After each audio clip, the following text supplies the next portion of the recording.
School में आए दिन एग्जाम्स होते हैं और तुम लोग परेशान भी होते हो कि यार एग्जाम्स क्यों हो रहे हैं। बट अगर मैं तुम्हारे दिमाग में ये बात लेकर आऊं कि एग्जाम्स लेने का एक मेजर कारण ये है that they want to check कि जो तुम्हें पूरा टाइम पढ़ाया गया, समझाया गया, क्या कहीं ना कहीं वो तुम्हारे दिमाग में घुसा कि नहीं।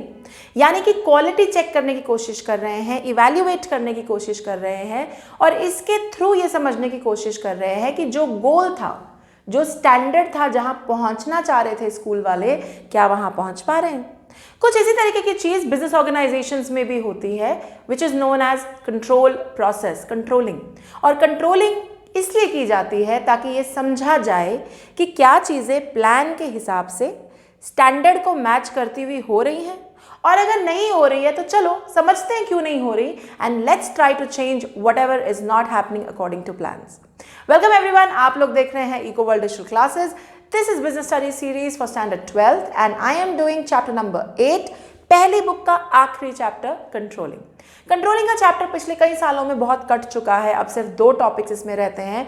One is controlling process and the other is controlling and planning का रिलेशनशिप। शायद इस साल वो भी कट गया है बट नेवरदलेस हम उसे करेंगे। ओके, तो आज की वीडियो में करेंगे कंट्रोलिंग प्रोसेस डिटेल में और ये भी समझेंगे कि कंट्रोलिंग क्या है। इसके अलावा हमें ये भी याद रखना जरूरी है कि कंट्रोलिंग प्रोसेस का क्वेश्चन, क्योंकि ये प्रोसेस क्वेश्चन है, can be a direct question, comes for case studies as well, और इसमें से एमसीक्यूज भी निकलते हैं। So in totality very important. Okay, तो चलो शुरुआत करते हैं। तो going back to my example, controlling क्या है? कंट्रोलिंग है एक्चुअल और स्टैंडर्ड्स के बीच का कंपैरिजन। मतलब स्टैंडर्ड हमने फिट किया, मैं टीचर हूं, मैंने सेट कर दिया तुम्हारे लिए स्टैंडर्ड 95%, बेंचमार्क लगा दिया, जी ये गोल है हमारा, हमको ये अचीव करना है, और फिर टाइम टू टाइम टेस्ट लेके तुम्हारी एक्चुअल परफॉर्मेंस को फिगर आउट किया। क्यों? ताकि मैं उस स्टैंडर्ड से तुम्हारी एक्चुअल परफॉर्मेंस को कंपेयर करती रहूं। अब कंपैरिजन क्यों जरूरी है भाई? कंपैरिजन करूंगी तभी तो पता चलेगा ना कि ये गड़बड़ क्यों हो रही है। मान लो स्टैंडर्ड बेंचमार्क है 95 और तुम्हारे आते हैं 65, तो फिर हमें चेक करने की जरूरत है ना कि भाई ये डिविएशन का मतलब गोल से बहुत दूर है, आप इतनी दूर क्यों हैं? What is the problem and what change can we bring in ताकि स्टैंडर्ड अचीव हो सके। बिल्कुल ठीक इसी तरह ऑर्गेनाइजेशन में भी प्लान्स होते हैं, तुम्हें पता है, गोल्स होते हैं, कुछ बेंचमार्क, कुछ स्टैंडर्ड्स होते हैं, वो उससे एक्चुअल परफॉर्मेंस को कंपेयर करना, चेक करना कि ठीक चल रहा है कि नहीं चल रहा इज वेरी इंपॉर्टेंट। क्योंकि जब हम कंपैरिजन करते हैं तभी हमें डिविएशन समझ में आती है और तभी हम उनको समझ पाते हैं कि क्यों हुई deviations, and then we can take corrective action and control them. This process is known as controlling. तो डेफिनेशन पे ध्यान दो, it's a process of comparing what, actual performance with plans, standards, analysing deviations and taking corrective measure. मतलब plan के साथ actual को compare करना, समझना कि भाई डिविएशन क्यों हुई, अगर नहीं अचीव हो पाया तो क्यों नहीं हुआ, और उसके बारे में आप क्या कर सकते हैं, क्या करेक्टिव एक्शन ले सकते हैं। That is what is controlling. अब हर ऑर्गेनाइजेशन में कंट्रोलिंग होता है, हर लेवल पे। देखो स्कूल का एग्जाम्पल तो मैंने दिया ही, सेम तरीके से ऑफिसेज में, मान लो तुम फार्मास्यूटिकल्स की कंपनी में हो, तो फार्मास्यूटिकल की कंपनी में तो जब रॉ मटेरियल खरीदा जा रहा है तब भी कंट्रोल है, तब भी चेक कर रहे हैं कि यार ये हमारा क्वालिटी स्टैंडर्ड था, मीट कर रहा है कि नहीं। जब उसकी टैबलेट बनने के लिए वो जाता है, कॉम्पोजिशन, केमिकल कॉम्पोजिशन साथ आती है, तब भी क्वालिटी चेक करते हैं कि हमारा ये स्टैंडर्ड था, 2 मॉलिक्यूल इसके, 1 मॉलिक्यूल इसका, हुआ कि नहीं हुआ। ऐसा क्यों करते हैं? ताकि time to time control process check करते रहें, ताकि जो इवेंचुअल जो आपका प्रोडक्ट आए वो गड़बड़ ना हो। कहीं ऐसा ना हो कि तुम दवाई मार्केट में ले आओ और उससे लोग मरी जा रहे हैं बचने की बजाय, तुम्हारा तो काम बंद हो जाएगा। इसी तरीके से automobiles, defence, Rafale jet, railways, aeroplanes, हर चीज में क्वालिटी चेक, स्टैंडर्ड एक्चुअल का कंपैरिजन होता है और उनको ठीक करने की कोशिश की जाती है। Okay, and this is known as controlling. अब ये समझते हैं कि कंट्रोलिंग का प्रोसेस होता कैसे ऑर्गेनाइजेशंस में, how does it happen. So step number 1, सबसे पहला काम, सेटिंग परफॉर्मेंस स्टैंडर्ड्स। मतलब भाई कोई स्टैंडर्ड होगा, कोई बेंचमार्क, कोई गोल होगा, तभी तो कंपैरिजन करोगे। अगर कोई गोल ही नहीं है, अब कोई बच्चा कहता है मुझे ना अच्छे नंबर चाहिए, अब अच्छा क्या होता है भाई? अच्छा कुड बी 45 फॉर समबडी, अच्छा could be 65 for somebody, what are we talking about.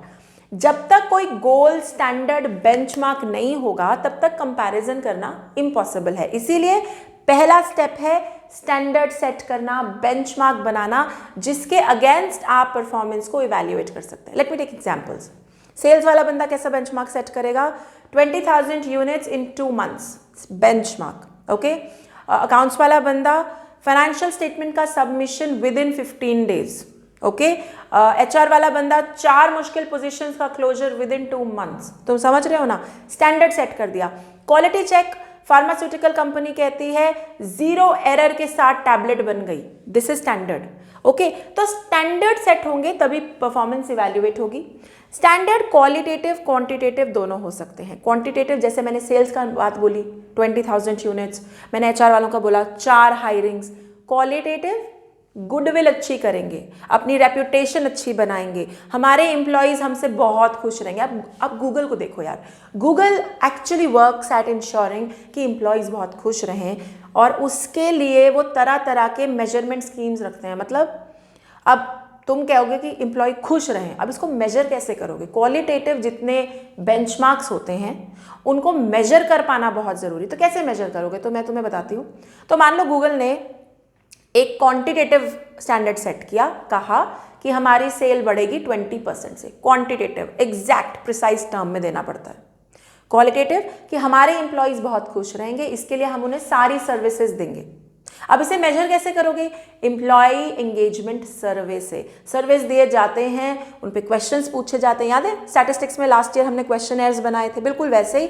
और उन क्वेश्चनर्स को इकट्ठा करके समझा जाता है कि वाकई जो क्वालिटेटिव बेंचमार्क था क्या वो अचीव हो पाया। तो तुम्हारा जो पहला काम है, first thing, set your standards. और स्टैंडर्ड्स ना बहुत सोच समझ के सेट करने हैं, ना ऐसे सेट करना तुम कोविड में कह दो कि 1 महीने में ना हमें 30,000 की सेल चाहिए। यहाँ 100 की सेल नहीं हो रही, तुम 30,000 की बोल रहे हो। रियलिस्टिक होने चाहिए, प्रिसाइज होने चाहिए, मेजरेबल होने चाहिए, and very important they should be flexible. Flexible मतलब लाइक आई सेड, कोविड-19 की सिचुएशन चल रही है, you can't have a target like a 30,000 in a month. You have to keep it flexible, realistic. That is how setting benchmarks आपकी अच्छी control process का पहला step है। शायद इसीलिए मैंने शुरुआत में कहा, और मैं बार बार कहती रहती हूँ क्लास में, कि मेरी एक्सपेक्टेशन 95% है। I am setting standards for you 95 and above. This is my standard. I am completely doing that always in the class. यही चक्कर है, okay. Second step, measurement of actual performance. तो चलो, तुमने स्टैंडर्ड बता दिया, बच्चों ने काम करना शुरू कर दिया, ऑफिस में एम्प्लॉयज़ ने काम करना शुरू कर दिया, अब उसको मेजर भी तो करोगे। तो मेजरमेंट कैसे होती है? बच्चों के केस में तो बहुत आसान है, exams, test, that's actually control process. Office में कैसी होती है? प्रोग्रेस रिपोर्ट मंगवाते हैं, time to time quarterly, weekly review करते हैं, कई बार 6 मंथली रिव्यू होता है। और मैं तुम्हें एक और बात बताऊं, और कुछ मैनेजर्स ये भी करते हैं कि जब काम दे दिया तो 10-10 मतलब 2-2, 3-3 दिन में जाके काम की प्रोग्रेस चेक करते हैं, कहाँ पहुंचे।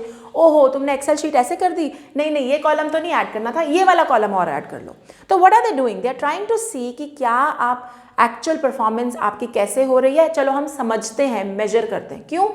स्टैंडर्ड सेट है, तुमको पता है, अब तुम काम कर रहे हो, तो लेट मी चेक कि तुम्हारा काम कहाँ पहुंच रहा है। तो दैट्स सेकंड स्टेप, ठीक है। इसलिए मैं तुम्हारे टेस्ट लेती हूँ ताकि मैं तुम्हारी एक्चुअल परफॉर्मेंस को मेजर कर पाऊँ। By the way, I should say this here, ये बिजनेस स्टडीज़ है, हम सब कुछ बिजनेस कॉन्टेक्स्ट में पढ़ रहे हैं। मैं स्कूल का एग्जाम्पल इसलिए लेती हूँ बिकॉज मुझे ऐसा लगता है कि तुम लोगों ने बिजनेस तो देखे नहीं है, तो स्कूल वाले एग्जाम्पल से शायद तुम रिलेट कर पाओ। But remember, while writing in exams, quote business examples and not school examples. Okay, fine. Third step, comparing. What is comparing? अब आपने एक बार, आपका स्टैंडर्ड सेट है, आपने स्टैंडर्ड सेट कर दिया, फिर आपने एक्चुअल परफॉर्मेंस को मेजर भी कर लिया। अब क्या करोगे? कंपैरिजन। मेरा टारगेट था 95 का, तुम्हारी मैंने चेकिंग की, आए 70 नंबर, भाई कहाँ रह गई? What was the deviation? What happened to the deviation? Same ways, quality check. My quality check was 0 error in the tablet standard. 100 error निकल आए टैबलेट में, 100 की डेविएशन। तुम समझ रहे हो टैबलेट में कितनी बड़ी प्रॉब्लम है? भाई मर जाएंगे बंदे पिल खाते ही, है ना, इतनी बड़ी डेविएशन। बट ये डेविएशन इतनी है, ये कब पता चलेगा? When I compare actual performance with standards, and that is what I will do. मैं प्लान से स्टैंडर्ड्स को कंपेयर करूंगी ताकि मुझे डेविएशन का अंदाजा हो। और यही कारण है तुम्हारे मल्टीपल टेस्ट होते हैं, ताकि मुझे पता तो चले कि डेविएशन जो है कितनी है, what is the degree of deviation. Okay, fourth step, analysing deviation, this is very important, very very important from case studies point of view, MCQ point of view, यहाँ पे होती हैं केस स्टडीज। अब कह दिया, तुमने कह दिया मैम 95 की एक्सपेक्टेशन है, मेरे आ रहे हैं 75, it's a major major deviation, तुम प्लान से बहुत दूर हो, तो let me analyse the deviation, problem क्या है, चलो डिस्कस करते हैं। तो डिस्कस करके पता चल सकता है कि यार कोई बच्चा पढ़ता नहीं है, किसी बच्चे को ऑनलाइन में समझ नहीं आता, कोई बच्चे को फेसबुक और इंस्टा और PUBG and TikTok are much more, you know, it's much more fascinating than the stupid business studies, है ना। कुछ कहते हैं ओ हमारे पिताजी का तो बिजनेस से टेंशन ही नहीं है कोई, है ना, मल्टीपल रीजंस। तो मुझे और एक रीजन ये भी हो सकता है कि टीचर रद्दड़ पढ़ा रही है, that's also a reason, agreed, ठीक है। तो डिविएशन पता कर लो, क्योंकि डिविएशन का कारण समझ में आएगा तभी तो उसको ठीक कर सकते हैं। बस यही लॉजिक ऑफिस वाले भी लगाते हैं कि भाई डिविएशन का कारण समझो, क्या डिविएशन हो रही है, डिविएशन को कैसे हैंडल करें, और जब एक बार समझ में आ जाए तो उस पर करेक्टिव एक्शन ले लो, ठीक है। तो इसको हम कैसे करते हैं, दो तरीके से। देखो आपकी बहुत सारी डिविएशंस आती हैं, डिविएशन मतलब तुम मैनेजर हो तो तुमको मान लो 10 डिविएशन आ गई तुम्हारे सामने, तुमको बोला सेल्स ना 20,000 का टारगेट था, 10,000 यूनिट्स हुए हैं, 1 डिविएशन। सेकेंड डिविएशन तुमको पता चली पोस्टल लेटर्स जो है ना उनका जो चार्ज है 5% से बढ़ गया, कॉस्ट ऑफ प्रोडक्शन 5% से बढ़ गया, 2 डिविएशन तुम्हारे हाथ में।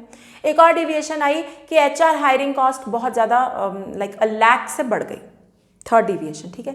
और एक और डिविएशन आई कि जो नलका है ना, नलका और नलका बहता रहता है ऑफिस में और बिजली बहुत वेस्ट करते हैं, तो उसकी वजह से कॉस्ट में 200 रुपये का फर्क आ गया, ठीक। 4 डिविएशंस मैंने तुम्हें बताई। अब मुझे तुम बताओ ये 4 डिविएशंस, अगर तुम मैनेजर हो, ये चारों की चारों डिविएशंस तुम्हारे लिए चारों इंपॉर्टेंट होंगी। याद रखो लिमिटेड टाइम है, 10 और अपने काम भी हैं, रोजमर्रा के काम भी करने हैं, और 4 तुम्हारे सामने प्रॉब्लम आ गई। अब ये चारों इंपॉर्टेंट है तुम्हारे लिए, तुम भी कहोगे कि नहीं चारों इंपॉर्टेंट नहीं है।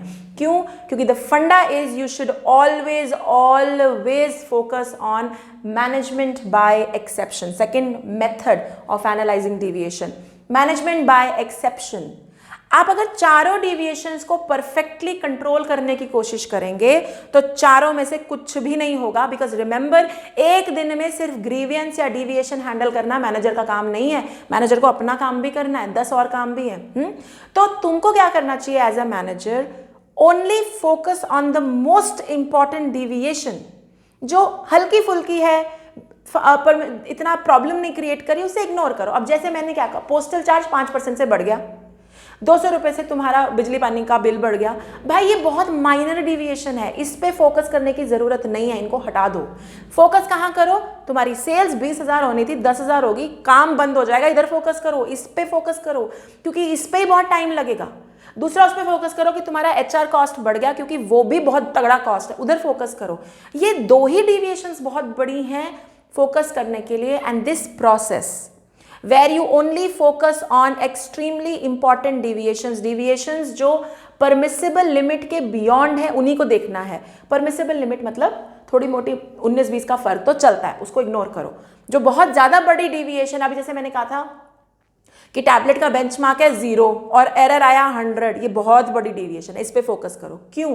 Because you should do management by exception, which means look at the most important deviations, उन पे फोकस करो, छोटी मोटी डिविएशंस को इग्नोर करो। Why? Because a manager who tries to control everything leads to controlling nothing. This is a case study line, ये line बहुत आती है केस स्टडीज में कि अगर आप सब कुछ ही कंट्रोल करने बैठ जाओ तो कुछ भी नहीं कंट्रोल होता। अपनी लाइफ पे लगा के देखो, 5 सब्जेक्ट पढ़ने हैं, इंस्टा FB भी है, गेम भी खेलनी है, जिम भी जाना है, फ्रेंड से भी मिलना है, और बाकी कोई काम नहीं करना, अज्यूमिंग, और तुम ये सारा काम परफेक्शन से करने की सोच रहे हो। तुम सोच रहे हो एक ही समय पे मैं वीडियो भी चला लूँ, PUBG भी खेल लूँ, क्लास भी अटेंड कर लूँ और 100 में से 100 मार्क्स भी ले आऊँ।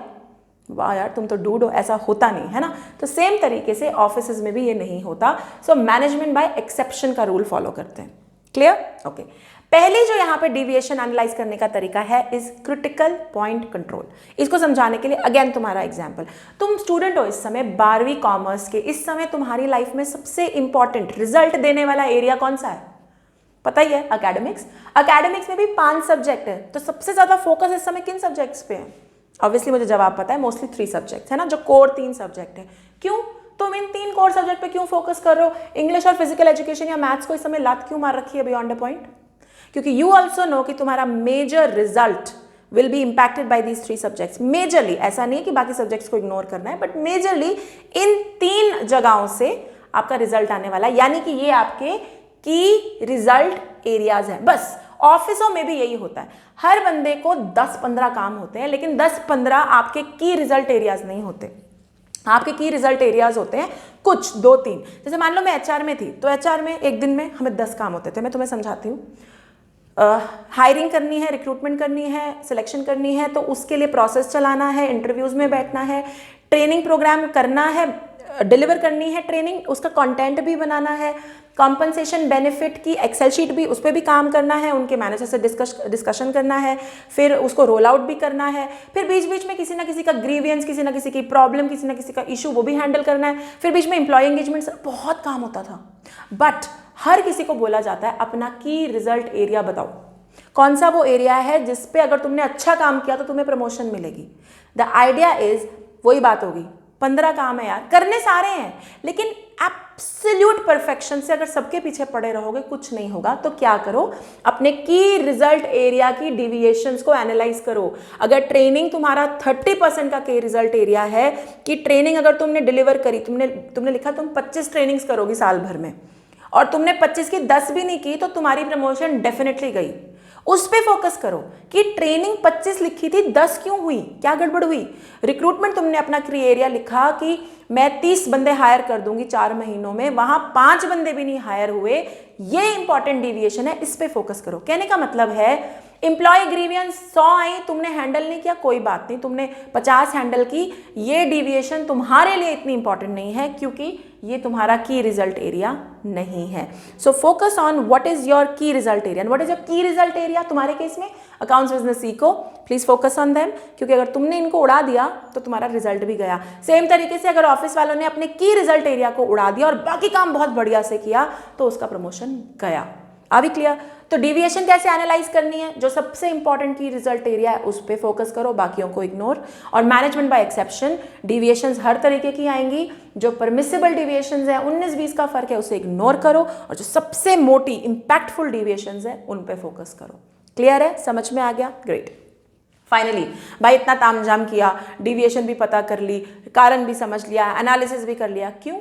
To take corrective action so that you can do something about it. Now you know why do you have deviation, उसका कारण क्या है, तो कुछ करो, उसमें deviations जो है उनको ठीक करो। और कई बार, अब मान लो अपना स्टैंडर्ड था, इसी को एग्जाम्पल में लेते हैं, स्टैंडर्ड सेट किया 20,000 यूनिट सेल का, एक्चुअल परफॉर्मेंस मेजर की 10,000 यूनिट्स, कंपैरिजन किया, पता चल गया 10,000 की कमी है। एनालाइज करने बैठे तो रियलाइज किया कि सेल्स वालों को तो बात ही नहीं करनी आती और उन्हें कस्टमर की समझ ही नहीं है। ठीक, ये क्रिटिकल एरिया भी था, उनका की रिजल्ट एरिया भी था, तो डूब गई नैया। तो चलो अब क्या करें, अब पता चल गया कि सेल्स वालों को कम्युनिकेशन स्किल्स नहीं है और सेल्स वालों को कस्टमर नहीं समझ में आते, तो क्या करें, करेक्टिव एक्शन लेंगे। कैसे ले? ट्रेनिंग करो भाई, ट्रेनिंग करो, पढ़ाओ, लिखाओ, समझाओ। पढ़ाई यही नहीं खत्म होती, इट इज कंटिन्यूअस, ओके, ताकि वो अपना काम बेटर तरीके से कर सकें। उन्हें सिखाओ, अपने साथ फील्ड में लेके जाओ, on the job, of the job training करो, ताकि वो काम अपना कर पाए। क्यों?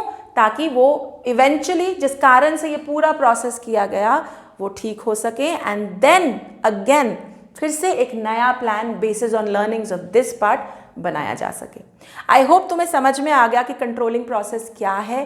तुम्हें पता होना चाहिए कंट्रोलिंग प्रोसेस क्या है, एक्चुअल विद स्टैंडर्ड्स का कंपैरिजन करना, डिविएशन निकालना, उन्हें एनालाइज करना, क्यों किया जाता है। अगर क्वालिटी चेक नहीं करेंगे, अगर कंट्रोल नहीं करेंगे, तो कोई भी काम स्टैंडर्ड के हिसाब से नहीं होने वाला। और इसका प्रोसेस क्या है, ये 5 स्टेप। और इसके बाद क्या होता है, एक प्लान के बाद काम किया जाता है, फिर कंट्रोलिंग प्रोसेस, और फिर जब एक कंट्रोलिंग प्रोसेस खत्म होती है फिर से एक नया प्लान बनाया जाता है basis the learnings of this particular controlling process, right. I hope you are clear with this. अगर आप लोग मुझे यूट्यूब पे देख रहे हैं तो like, share, subscribe and comment करना बिल्कुल मत भूलिएगा। And stay tuned, next video will be coming up, the relationship between controlling and planning. Till then take care, bye bye.